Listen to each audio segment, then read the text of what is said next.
Are we connected now? Hello. I'm great. I'm great. And you? Good, good. Yes. I did get your email this morning with your question, and I thought it was very, very interesting. Let's put it that way, that question, because in fact, I did speak about that in the book, whether the governments should apologize for slavery. And I believe I said something to the effect of, if they feel sort of up to it, that they could and should. But I don't know if it's really necessary. I mean, if you think, for example, of the Jewish people and the Holocaust, and an event, a horror, an injury, a wrong that was so egregious that it led to the Universal Declaration of Human Rights and all of these other international conventions, the International Covenant of Civil and Political Rights and Economic Social Rights, all of those things. I believe the UN Charter also was post World War II, where all of these very great powers got together and decided that they were going to respect human rights. I mean, it happened to be about 80 years or so after the abolition of slavery.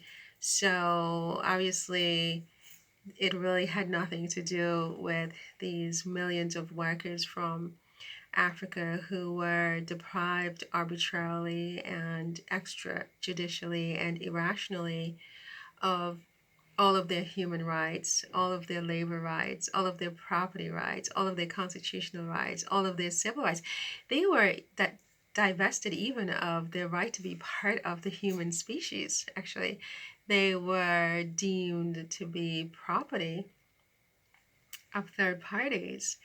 And I think yesterday we talked about the fact that each person's body is their property. I mean, I am not my body, but my body belongs to me, hence the possessive pronoun, my body, your body, her body, his body, their body.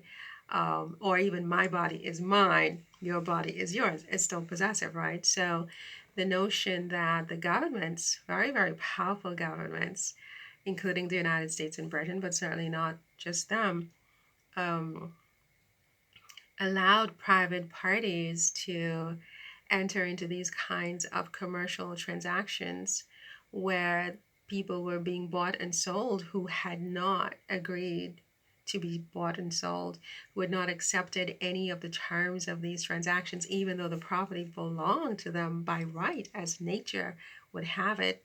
That's how it is for every human being. All of us are born first in time in our own bodies and first in right, therefore, by law, the law of simple possession. There's a law called the law of simple possession. And so your question is whether these countries should apologize and for taking all of these things from, even the very basic possession of your own body from 17 million people approximately, those that were transported, those that died on the way, and there were millions of those who have apparently perished in the Atlantic Ocean, and those who were actually born on the lands where they were taken. So, for me, that's about 17 million people. There are different estimates, anywhere from 10 million to 17 million. And so your question again is, should these powerful governments apologize for what happened? Well, I don't think they will, frankly. I mean, I think if they didn't apologize for the Holocaust, which was largely considered to be more egregious than the enslavement of 17 million people, and the murder of some of these people. I mean, they died on the way through the Middle Passage, um, from Africa to the English colonies in North America.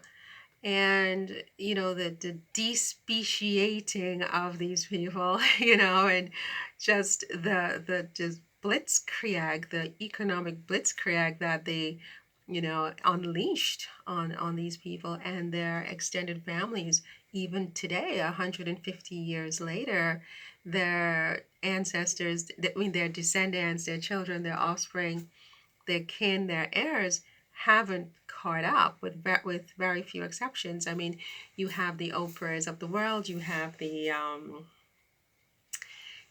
who the Will Smiths and the Jay-Z's, but for the most part, these people have not caught up with the rest of society economically since the economic blitzkrieg, literally a war that was dropped, like a bomb even, that was dropped on them, starting in 1619 and ending officially in 1865, but continuing after that for almost 100 years with the Jim Crow laws and official capacity, and continuing unofficially today, where it's still so difficult in terms of just everything, equality with law enforcement, for example. I mean, you don't see, for example, Asian equivalents of George Floyd's normally. You don't see European equivalents, or for that matter, even Hispanics. I mean, it happens, there are exceptions, but it's the exceptional time when you see someone of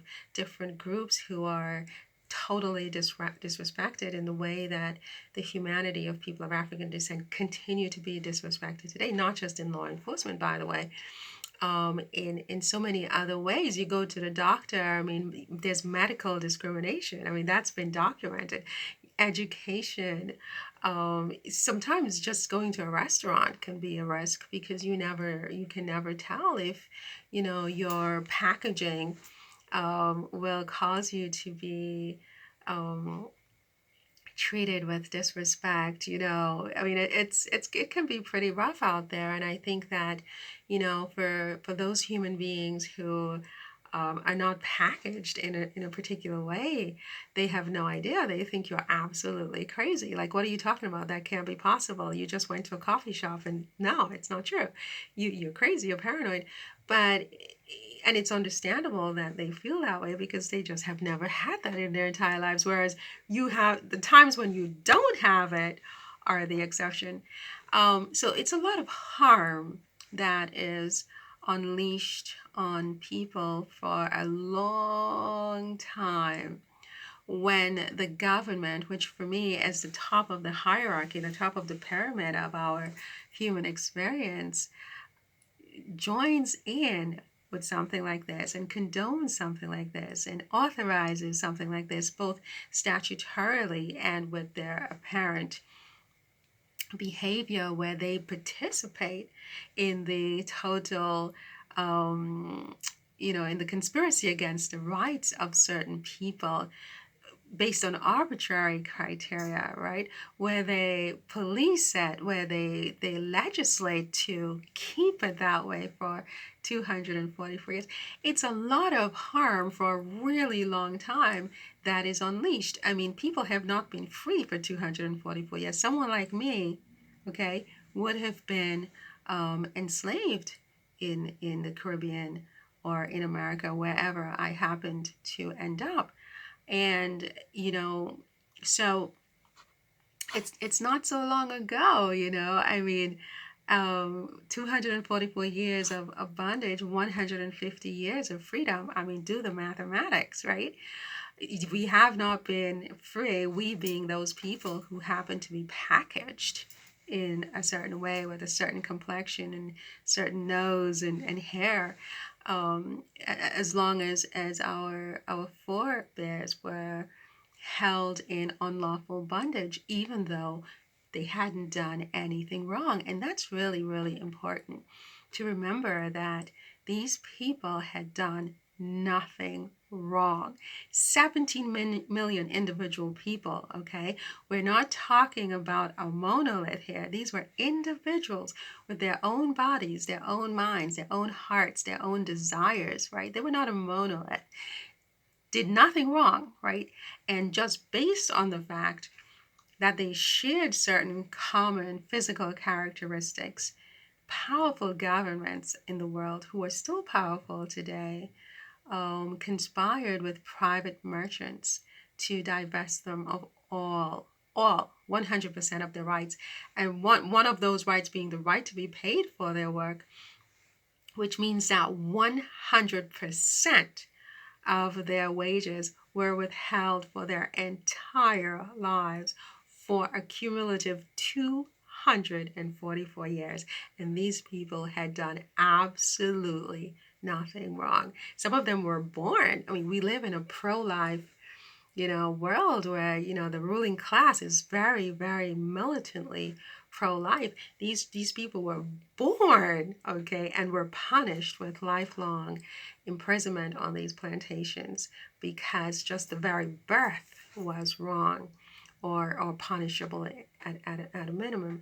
And so when you ask me whether I think these governments, in particular the US and England, because that's what my book is focused on, whether they should apologize, I kind of just, I smile in a way because the way I see apology in life in general is that if you don't really mean it, don't apologize. It's like you're in a relationship with somebody and they keep doing something that hurts you, makes you feel bad, makes you doubt yourself, makes you cry, and you talk about it and you talk about it and you talk about it, and they say, "Oh, I'm so sorry, I'm so sorry, I'm so sorry," and then they go right out and they do the same thing all over again in a week. That's not being sorry, is it? That's not being very sincere. And in fact, it's kind of insulting, to apologize when you don't mean it, or apologize and be like, "Oh, I'm so sorry," or something like that. I mean, it's kind of like you're not sorry. And if you're not sorry, I don't think that you should apologize. Moreover, I think that, like with the Jewish people, I don't know that there has ever been an official apology from the German state for what was done to them, and they largely are considered to be more, I mean, deserving even of of compensation because they received it and they received a lot of it from the governments. These powerful governments got together, talked about it, and insisted that these people be compensated. They insisted that their property be returned, etc., etc. And these are the same governments that just when you bring up slavery, they don't even want to talk about it. It's now they're saying don't even teach it in schools, right? It's like telling the Jewish people don't even talk about the Holocaust, don't let anybody know about it. It's very, very insulting, but it's also normal that, I hate to say it, that there's a different set of rules and different set of rights for people of African descent. And so the notion of an apology just really seems hollow at this point. I don't think it will make any difference because you don't sort of hurt someone as maximally as you can repeatedly for such a long time and then just say you're sorry and that somehow makes it better. Sorry is an action word. You have to show it, you have to do it, you have to do the sorry. And otherwise, words are empty and words are cheap and they don't really mean anything.